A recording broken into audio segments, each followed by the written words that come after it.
Hello friends, welcome to Nitya exam pointer. Nitya exam pointer में आप सभी मित्रों का स्वागत है। आज हम सभी आकाशगंगा के बारे में अध्ययन करेंगे, पढ़ेंगे, जानेंगे, उसके बारे में समझेंगे। आकाशगंगा है क्या, हमारी आकाशगंगा आवर गैलेक्सी। तो इसके बारे में, इसके पहले हमने अभी तक जो अध्ययन किया वो ब्रह्मांड की उत्पत्ति से संबंधित संकल्पनाएं और उससे संबंधित सिद्धांत अभी तक हमने पढ़ा।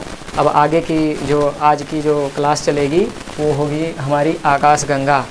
अब सबसे पहले प्रश्न ये आता है कि आकाशगंगा किसे कहते हैं, आकाशगंगा है क्या। तारों के समूह को क्या कहते हैं, आकाशगंगा। और हमारी आकाशगंगा जिसमें स्थित है उसका नाम क्या है, मंदाकिनी। उसका नाम क्या है, मंदाकिनी। ये इस आकाशगंगा में असंख्य तारे हैं, असंख्य तारों का समूह है। उसी समूह में हमारा सौरमंडल भी है।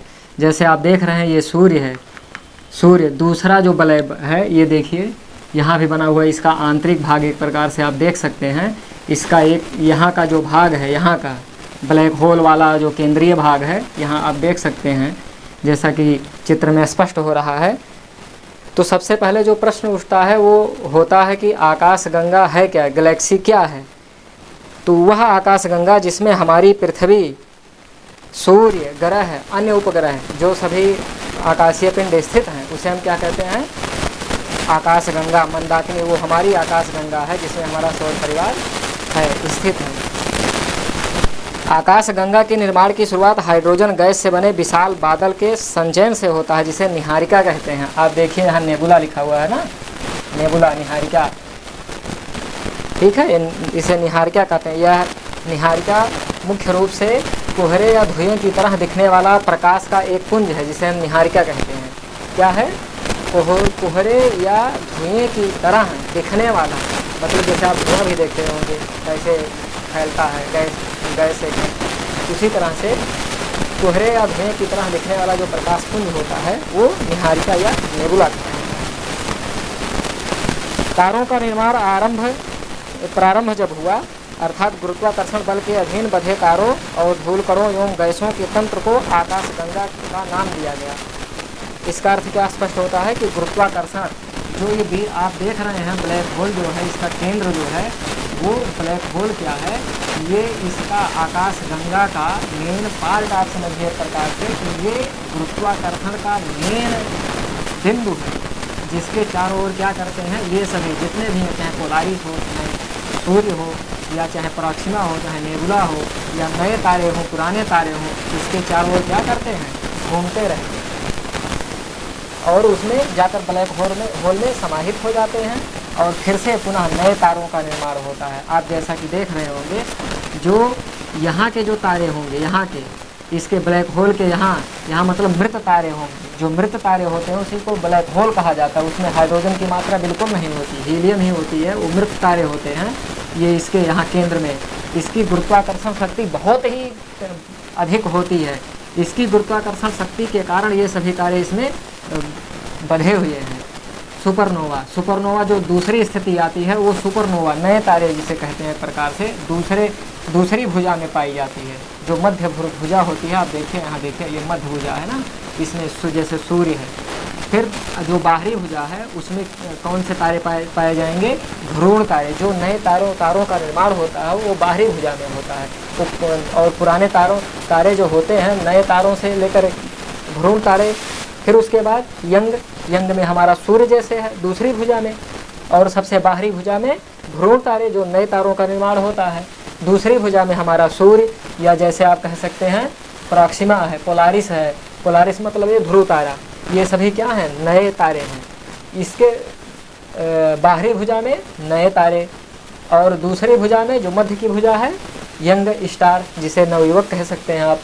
और जो यहाँ इसके केंद्रीय भाग में पाए जाते हैं पुराने तारे मतलब उसका हाइड्रोजन समाप्त हो गया है, वो सिर्फ हीलियम ही है, उसमें प्रकाश पुंज बिल्कुल नहीं है, वो उसकी गुरुत्वाकर्षण बहुत ही अधिक है। इसीलिए इसे हम कहते हैं ब्लैक होल। इसी में सब जाकर जो तारे जैसे भ्रूण तारे, नए तारे बने, नए तारे से नवयुवक हुए, नवयुवक होने के बाद फिर वो धीरे धीरे बुढ़े होने के बाद फिर जाकर उसी ब्लैक होल में समाहित हो गए उसकी गुरुत्वाकर्षण शक्ति के कारण। ऐसा होता, ब्लैक होल वही है ब्लैक होल। इसमें 3 घूर्णनशील भुजाएं हैं। पहली भुजाओं में जो बाहर की भुजा है नए तारों का निर्माण होता है, दूसरी भुजा में नवयुवक तारों का निर्माण होता है, फिर और लास्ट में जो होता है नवयुवक से जब बुढ़े तारे हो जाते हैं ब्लैक होल में जाकर समाहित हो जाते हैं, उसे हम ब्लैक होल, ये जो केंद्र वाला भाग आप देख रहे हैं ब्लैक होल। और यहाँ जब जो तारे पाए जाएंगे वो सभी पुराने तारे होंगे, ब्लैक होल में जाकर समाहित हो जाते हैं। जैसा कि आप ये यहाँ देख सकते हैं, ये सूर्य है, ये दूसरे भुजा में है जिसे हम नवयुवक तारा कहते हैं, और ये जो नए तारे जो बाहरी भुजा पर पाए जाएंगे जो नवयुवक हैं, मतलब नए तारे, भ्रूण तारे, ये इनका अभी निर्माण हो रहा है। इसके बाद दूसरी भुजा में सूर्य, और यहाँ ये क्या है, ये सभी मृत तारे हैं। ये क्या है, हमारा ब्लैक होल है, ब्लैक होल, जहाँ पर सभी तारे जाकर समाहित हो जाते हैं वृद्धावस्था में। तो सबसे पहले हमने देखा कि तारों का ऐसा समूह जो धुंधला सा दिखाई पड़ता है तथा जो तारा निर्माण प्रक्रिया की शुरुआत का गैस पुंज है उसे हम क्या कहते हैं, मंदाकिनी कहते हैं। और हमारी मंदाकिनी, हमारी जो पृथ्वी अपना सौरमंडल है वो किस में है, मंदाकिनी में है। अब तक जो ज्ञात हुआ मंदाकिनी वो 80% भाग सर्पिलाकार है। इस मंदाकिनी को सबसे पहले गैलीलियो ही ने देखा था। गैलीलियो आकाश, फिर से आपको बता दे रहे हैं, अगर नोट करना चाहते हैं तो नोट कर लीजिए। आकाश गंगा में कोहरे एवं धुएं की तरह जो द्रव्यमान प्रकाश का पुंज है उसे हम क्या कहते हैं, आकाश गंगा। समझ गए यहाँ तक? प्रकाश पुंज उसे हम निहारिका कहते हैं। यह लैटिन शब्दावली में नेबुला कहलाता है। जैसे आपको हमने बताया अभी, यहाँ नेबुला, ये देख लीजिए नेबुला। आकाश में कोहरे एवं धुएं की तरह जो प्रकाश का पुंज है उसे हम नेबुला या निहारिका कहते हैं। निहारिकाओं के गैसीय पिंड से ही तारों का निर्माण हुआ है। इन्हीं निहारिकाओं से क्या हुआ है, तारों का निर्माण हुआ है। हमारा सौर परिवार जिस आकाश गंगा में स्थित है उसे हम क्या कहते हैं, मंदाकिनी। मैं बार बार बता रहा हूँ, आप अगर चाहें तो नोट कर सकते हैं, बिल्कुल नोट करते चलिए। इम्पोर्टेंट टॉपिक्स है ये, काफ़ी बहुत बार आ चुका है कंपटीशन की परीक्षा में। हमारा सौरमंडल जिस आकाश गंगा में स्थित है उसे क्या कहते हैं। 4 विकल्प आपको दे देगा, उसमें से एक का आपको जो सही रहेगा वही चुनना रहेगा। तो इसीलिए आप जो इम्पोर्टेंट शब्द हैं आपकी दृष्टि में जो लगे कि हाँ ये इम्पोर्टेंट है उसको आप नोट करते चलिए साथ में। अगला, हम पृथ्वी से संपूर्ण मंदाकिनी को बिल्कुल नहीं देख सकते।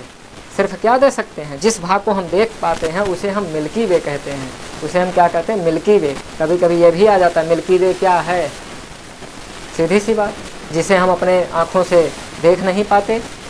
आकाश गंगा का वह भाग जिसे हम क्या कहते हैं, देख, मंदाकिनी। मंदाकिनी का जो भाग हम पृथ्वी से देख पाते हैं उसका केवल एक ही भाग देख पाते हैं, उसे हम मिल्की वे कहते हैं। मतलब पृथ्वी से मंदाकिनी के जिस भाग को हम देख पाते हैं उसे क्या कहते हैं, मिल्की वे कहते हैं। मंदाकिनी के जिस भाग को पृथ्वी से हम देख पाते हैं उसे हम क्या कहते हैं, मिल्की वे कहते हैं। मंदाकिनी 24 आकाश गंगाओं का एक बृहद प्रकाश का पुंज है जिसमें असंख्य तारे हैं। ये सभी आप देखिएगा, ये सभी तारे ही हैं। ये जैसे हमने यहाँ बनाया कि सूर्य यहाँ पोलारिस है, और ये ध्रुव तारा, पोलारिस ध्रुव तारा, सूर्य, प्रॉक्सिमा, ये नेबुला या भ्रूण तारे, नए तारे, ये सभी तारों का एक विशाल पुंज है जो आकाश गंगा में स्थित हैं। समझ गए यहाँ तक आप सब? बिल्कुल बिल्कुल नोट करते चलिए, जो आपको इम्पोर्टेंट लगे वो बिल्कुल नोट करते चलिए। एक डायरी बना लीजिए आप, उसी में नोट करते चलिए। बिल्कुल बिल्कुल जैसे हम बोल रहे हैं ठीक उसी तरह से आप लिखते चलिए। जो ना समझ है बिल्कुल पूछते रहिएगा। बिल्कुल हाँ, 3 इसमें आकाश गंगा में 3, 1 2 3, चाहे जहाँ से देखिए 1 2 3, 1 2 3, 1 2 3, 3 घूर्णनशील भुजाएं हैं। कभी भी एग्जाम में आ जाए कि आकाश गंगा में कितनी घूर्णनशील भुजाएं हैं तो आप क्या उत्तर देंगे? हाँ हाँ बिल्कुल बिल्कुल 3 3 3, बिल्कुल ध्यान रखिएगा। बिल्कुल ब्रह्मांड में अनेक ब्लैक होल पाए जाते हैं। जैसे आप देखिए हमारी जो ये आकाश गंगा है इसके नज़दीक जो सबसे नज़दीक आकाश गंगा उसका नाम एंड्रोमेडा आकाशगंगा, देवयानी आकाशगंगा। फिर इसके नज़दीक जो है नया मतलब खोजा गया है NGC 598 M33 आकाशगंगा। ये हमारी आकाशगंगा के दोनों नज़दीक आकाशगंगा हैं जिसे हम देख सकते हैं। बिल्कुल बिल्कुल नोट करते चलिए। जैसा कि हमने जो चित्र बनाया उसको चाहे आप बना लीजिए और उसको बिल्कुल जैसे लिखे हैं जैसे बनाए हैं उसको देख कर सही से अपने हिसाब से आप नोट कर लीजिए। बहुत ही इम्पोर्टेंट टॉपिक है ये। बिल्कुल बिल्कुल नोट करते चलिए। आकाशगंगा जिसमें 3 घूर्णनशील भुजाएं हैं। हाँ बिल्कुल लिख लीजिए, कभी कभी पूछा भी जाता है कितने घूर्णनशील भुजाएं हैं? 3। बिल्कुल। कोहरे या धुएं की तरह दिखने वाला प्रकाशपुंज क्या कहलाता है? निहारिका। बिल्कुल बिल्कुल नोट करते चलिए। हाँ हाँ बिल्कुल। तारों के समूह को, बिल्कुल आकाशगंगा, हमारी आकाशगंगा का नाम क्या है? मंदाकिनी। बिल्कुल ये इम्पॉर्टेंट है बहुत ही, ये सब बिल्कुल नोट कर लीजिए, चाहे तो स्क्रीनशॉट ले लीजिए। बिल्कुल बिल्कुल चैनल को सब्सक्राइब भी कीजिए, लाइक भी कीजिए, शेयर भी कीजिए, बिल्कुल धुआंधार शेयर कीजिए। कोहरे या धुएं की तरह दिखने वाले प्रकाशपुंज को निहारिका, नेबुला इंग्लिश में, बिल्कुल बिल्कुल नोट कर लीजिए। 3 प्रकार के तारे, पुराने नए भ्रूण। अभी हमने बताया कि जो तीनों भुजाएं हैं, बाहरी भुजा में सबसे भ्रूण तारे जो मतलब नए तारों का जन्म होता है। दूसरी भुजा में जैसे हमारा सौरमंडल है, ध्रुव तारा है, नवयुवक तारा उसे हम कह सकते हैं। कभी ऐसा समय आएगा कि हमारा जो सौरमंडल है, सूर्य है, वो भी जाकर ब्लैक होल में समाहित हो जाएगा जब बुढ़ा हो जाएगा। बिल्कुल बिल्कुल बुढ़ा हो जाएगा, जाकर ब्लैक होल में समाहित हो जाएगा। बिल्कुल। फिर देखिए ये लास्ट में, ये देखिए यहाँ इसके नज़दीक ब्लैक होल के जो यहाँ सब बुढ़े तारे हैं, है ना, आप देख रहे हैं, यहाँ जाकर समाहित हो जाते हैं। बिल्कुल बिल्कुल नोट करते चलिए। बिल्कुल एकदम धुआंधार तरीके से पढ़ा रहे हैं आप, समझिए। खाली स्क्रीनशॉट लेना चाहते हो तो बिल्कुल ले लीजिए। बिल्कुल बिल्कुल नोट करते चलिए। अब आगे देखिए, केंद्रीय बल्ज के, ये जो केंद्रीय बल्ज है, ये केंद्रीय है ना, देख रहे हैं केंद्रीय, और ये पूरा क्या कहता है? बल्ज। ये मृत तारे हैं। अभी आपको हमने यहाँ बताया, इसका ये बृहद भाग यहाँ हमने बना दिया समझने के लिए आपको कि ये केंद्रीय भुजा है। यहाँ जो मृत तारे हैं ये पूरा ब्लैक होल है। ये ब्लैक होल मतलब मृत तारे जाकर उसमें समाहित हो जाते हैं। ये पूरा ब्लैक होल है। ये इसमें इतनी अधिक गुरुत्वाकर्षण शक्ति है कि इसके चारों ओर ये देखिए जितने भी तारे हैं इसकी गुरुत्वाकर्षण शक्ति से आपस में बंधे हुए हैं, इसके चारों ओर घूमते रहते हैं। जैसे साइकिल का पहिया, आप पहिया खोल लीजिए और उसको सड़क पर रख कर घुमा दीजिए, तो जो पहिया है, जो उसका टायर है, टायर पर मान लीजिए 2-3 लोग बैठे हो या कोई वस्तु आप रख दीजिए और उसको जोर से घुमा दीजिए, ठीक ऐसे घूमते रहते हैं। ऐसे 3 घूर्णनशील भुजाएं हैं। उस पर एक आप साइकिल के पहिए पर, एक आप क्या कहते हैं स्कूटर का पहिया रखिए, फिर उससे छोटा पहिया रखिए। 3 घूर्णनशील भुजाओं एकदम उसकी तरह हो जाएंगी। तीनों घूर्णनशील भुजाएं, एक नीचे वाला जब आप घुमाएंगे उसके साथ ही क्या करेंगे? सभी घूमेंगे। ये तो है नहीं कि कोई स्थिर रहेगा। जो नवयुवक तारा होगा वो जल्दी घूमेगा, वो उछल कूद भी करेगा। जो बुढ़ा तारा होगा वो बिल्कुल उछल कूद नहीं करेगा, वो जाकर सीधे क्या होगा? बुढ़ा तारा ब्लैक होल में समाहित हो जाएगा। ठीक ठीक बिल्कुल बिल्कुल नोट करते चलिए जो आपको इम्पोर्टेंट लगे परीक्षा की दृष्टि से। हमारा सौरमंडल इसी भुजा में स्थित है। किस भुजा में? अभी हमने बार बार बताया है। किस भुजा में? मध्यवर्ती भुजा, जिसे दूसरी भुजा भी कह सकते हैं। वो मध्य भुजा में नवयुवक तारा है वो। मंदाकिनी के केंद्र से सूर्य की दूरी 32,000 प्रकाश वर्ष है। 32,000 प्रकाश वर्ष। सूर्य मंदाकिनी के केंद्र का एक चक्कर 25 करोड़ वर्ष में पूरा करता है। इसको भी कहीं नोट कर लीजिएगा। सूर्य 25 करोड़ वर्ष में 25 करोड़ वर्ष में क्या करता है? एक चक्कर। किसका? मंदाकिनी का। ये मंदाकिनी का एक चक्कर पूरा कर लेता है। कौन को कर लेता है? सूर्य कर लेता है। बिल्कुल 25 करोड़ वर्ष में एक चक्कर। मंदाकिनी की तीसरी घूर्णनशील भुजा में गैस तथा धूल के बादल पाए जाते हैं। गैस और धूल के अभी हमने बताया जो भ्रूण तारे हैं, यहाँ जो इसकी बाहरी भुजा है, तीसरी भुजा, ये बाहर वाली, इसमें गैस और धूल के कण भी पाए जाते हैं, उसके बादल पाए जाते हैं। इसी में नए तारों का निर्माण होता है या जन्म होता है नए तारों का, जिसे हम भ्रूण तारा कहते हैं। बिल्कुल, इतनी बात समझ गए आप तक? बिल्कुल बिल्कुल समझ गए, अच्छी बात है। फिर आगे हम देखेंगे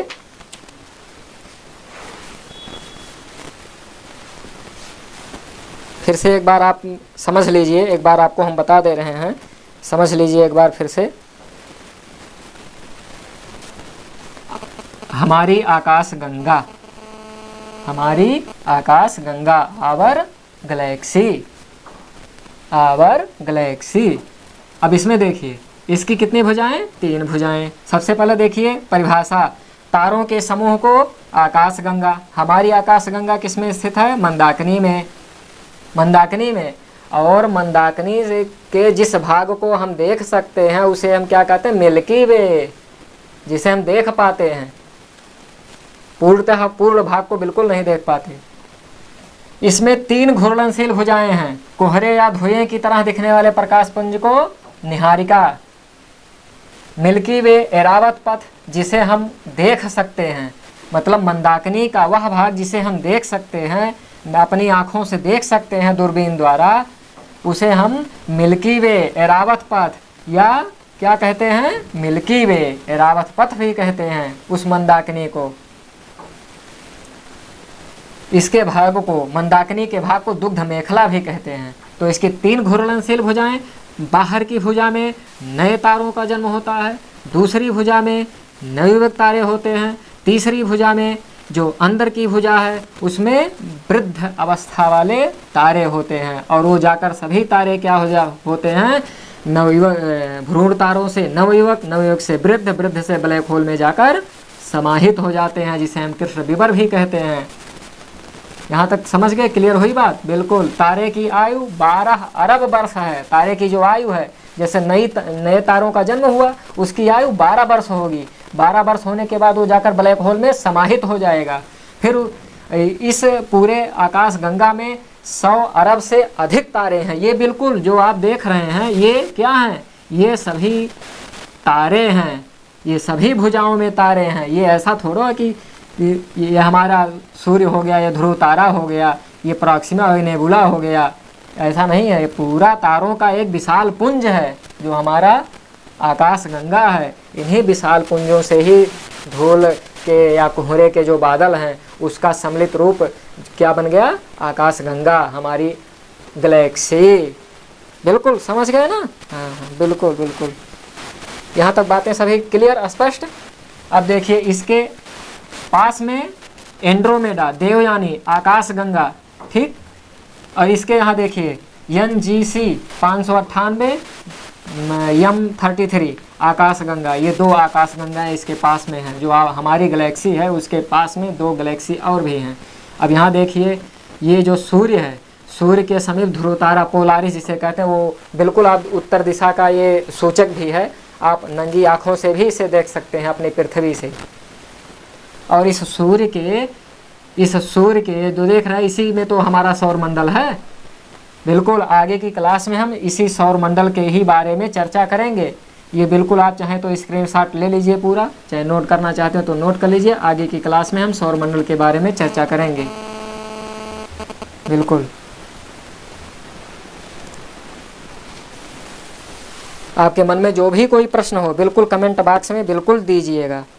आपके कमेंट बॉक्स में देखेंगे हम, आपकी समस्या का हल हो जाएगा। बिल्कुल बिल्कुल बिल्कुल होगा।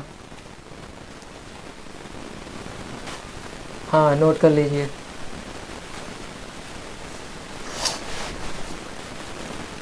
फिर से एक बार यहाँ देख लीजिए, ये केंद्रीय भुजा है, इसमें मृत तारे हैं, ये पूरा ब्लैक होल है। ये इसकी तीसरी भुजा है, तीसरी भुजा में मृत तारे होते हैं, दूसरे में सूर्य है और ये बाहरी नए तारे हैं। देख लीजिए, बिल्कुल नोट कर लीजिए।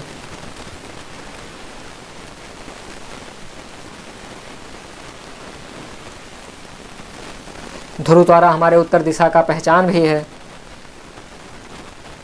70 सितारे भी पाए जाते हैं। ये भी आप जानते होंगे। 7 ऋषियों का एक समूह आप देखेंगे, उत्तर दिशा में उसमें ध्रुव तारा भी है। उसी के समीप में ही एक लाइन से आप देखिएगा ऐसे करके आकाश में उत्तर दिशा की ओर, वो नंगी आँखों से भी आप देख सकते हैं, जैसे आप ग्रहों में बुध और शुक्र को भी देखते हैं।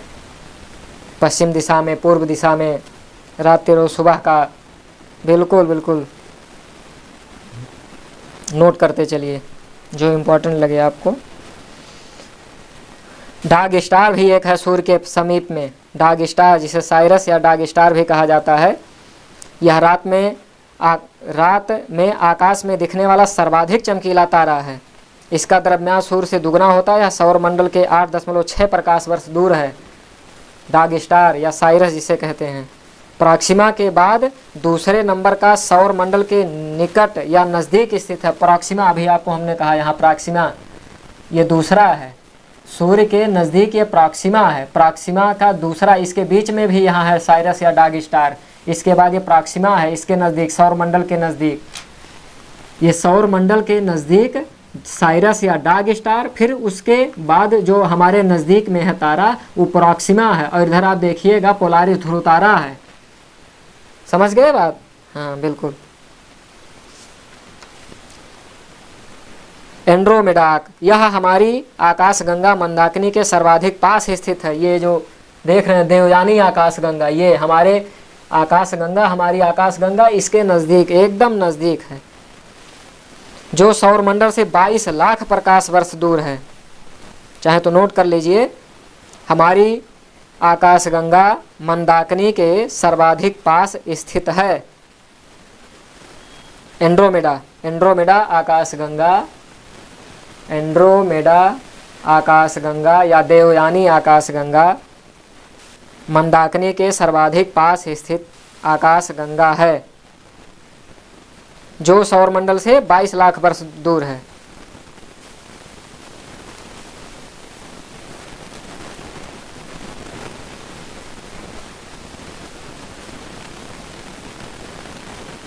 हो गया यहाँ तक? बिल्कुल नोट कर लीजिए।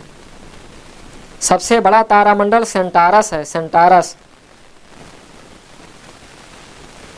आकाश गंगाओं के प्रतिसरण नियम के प्रतिपादक एडविन हब्बल थे। उर्सा मेजर, सिग्नस, ओरियन आदि किसके नाम है? नक्षत्रों के नाम है। नक्षत्र के बारे में आप पढ़ते भी हैं, 27 नक्षत्र हैं। कितने नक्षत्र हैं? 27। हाँ बिल्कुल 27 नक्षत्र। तारामंडल, हाँ हाँ, आकाश में कुछ तारे व्यवस्थित आकृतियों में होते हैं। हाँ इन्हीं को ही, हाँ इन्हीं को ही तारामंडल कहते हैं।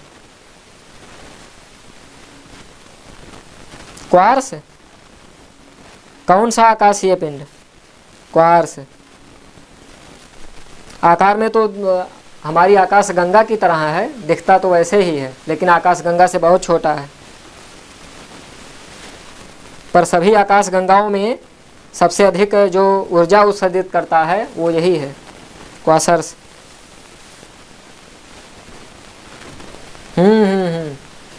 प्रश्न चिन्ह के रूप में दिखते हैं। हाँ 70 सितारे, बिल्कुल नोट कर लीजिएगा कहीं। 70 सितारे जो देखते हैं वो बिल्कुल एकदम क्वेश्चन मार्क जैसे होता है, उसी तरह से, उसी श्रेणी में दिखेंगे आपको। आज का क्लास कैसा रहा दोस्तों? बिल्कुल कमेंट बॉक्स में लिखिएगा कैसा लगा आज का क्लास।